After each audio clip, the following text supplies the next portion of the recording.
जब आंखें बंद हो तो यादें हिंदुस्तान की हो, हम मर भी जाए तो कोई गम नहीं, लेकिन मरते वक्त मिट्टी हिंदुस्तान की हो, लेकिन मरते वक्त मिट्टी हिंदुस्तान की हो। सुप्रभात आदरणीय प्रधानाचार्य महोदय, शिक्षकगण एवं मेरे प्रिय साथियों। आज मैं ममता प्रिया आप सभी के समक्ष स्वतंत्रता दिवस के इस उपलक्ष्य में अपने विचार प्रकट करना चाहूंगी। लेकिन सबसे पहले आप सभी को 77वें स्वतंत्रता दिवस की हार्दिक शुभकामनाएं। कई सालों की गुलामी के बाद 15 अगस्त 1947 को हमारा भारत देश आजाद हुआ। क्या इतना आसान था इस दिन तक का सफर? बिल्कुल नहीं। भारत देश का जन्म बहुत ही कठिन परिस्थितियों से हुआ है और शायद ही उस समय ऐसा कोई और देश हो जिसका जन्म इतनी कठिन परिस्थितियों से गुजरा हो। आजादी के सुबह निकले हुए सूरज की रोशनी दिन बर दिन फैलती ही जा रही है और आज के दिन तो ये इतनी फैल चुकी है कि इस वर्ष 14 जुलाई 2023 को भारत देश ने चांद तक का सफर तय कर लिया। आजादी के बाद भारत देश ने हर क्षेत्र में भारी मात्रा में प्रगति की है। 150 से 200 साल की गुलामी की बेड़ियों में जकड़ा हुआ भारत देश उस रात आजाद हो गया था। कैसा महसूस हुआ होगा उस रात जब लोग रातों को गुलामी की बेड़ियों के अंधेरों में सोए हुए थे और सुबह आंख खुली आजादी की रोशनी में।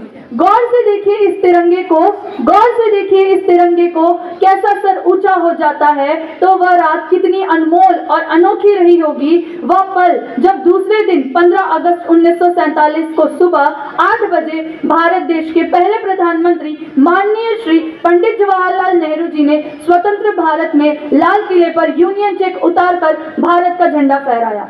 आखिरकार वह दिन आ ही गया था जब हर निजी सरकारी कार्यालय और मकानों से भारत का झंडा फहराया गया। आखिरकार वह दिन आ ही गया था जब ब्रिटिश साम्राज्य का अंत हुआ और शंखनाद हुआ एक नए सफर का। स्वतंत्र भारत के पहले प्रधानमंत्री जी ने उस रात संविधान सभा में एक भाषण दिया था जिसमें वह कहते हैं, ट्रिस्ट विद डेस्टिनी। आज रात जब पूरी दुनिया सो रही होगी तब भारत देश का एक नया सफर शुरू होगा। भारत देश स्वतंत्र नए जीवन और उज्जवल भविष्य की शुरुआत करेगा। उस दिन से लेकर देश विभाजन, आक्रमण से लेकर अनेक विपदाओं का भारत देश ने डटकर सामना किया है। उस वक्त लोगों का कहना था इतनी विविधतापूर्ण से भरा हुआ ये देश एक अखंड राष्ट्र बनना असंभव है। लेकिन देखिए आज हम उसमें भी समर्थ हैं।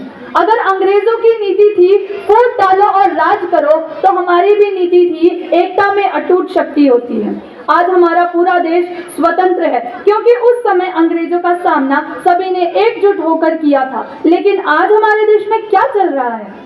लोग जाति और जमीन के नाम पर एक दूसरे की जान लेने पर उतर आए हैं। क्या यही सीख मिली है हमें? विरासत से मिली इस आजादी का हमें सम्मान करना चाहिए और एकजुट होकर भ्रष्टाचार और हिंसा से लड़ना चाहिए। अंत में मैं बस यही कहकर अपनी वाणी को विराम देना चाहूंगी, कैसा होता अगर इंद्रधनुष में एक ही रंग होता? क्या कभी एक बूंद पानी से समुद्र बनाया जा सकता है? क्या एक मोती से माला पिरोई जा सकती है? असंभव है। लेकिन उस एक रंग के साथ अगर और अनेक रंग जोड़ दे तो एक भव्य, सुंदर और विशाल इंद्रधनुष की निर्मित हो सकती है। इस तरह अगर हम सभी एकजुट होकर सामना करेंगे विकारों का, तो जल्द ही हमारा भारत देश आसमान की बुलंदियां छू रहा होगा। मैं, आप और हम अलग ना होकर एक हैं क्योंकि हम भारतीय हैं और आज हम देश की एकता और अखंडता बनाए रखने का संकल्प लेते हैं। जय हिंद, जय भारत।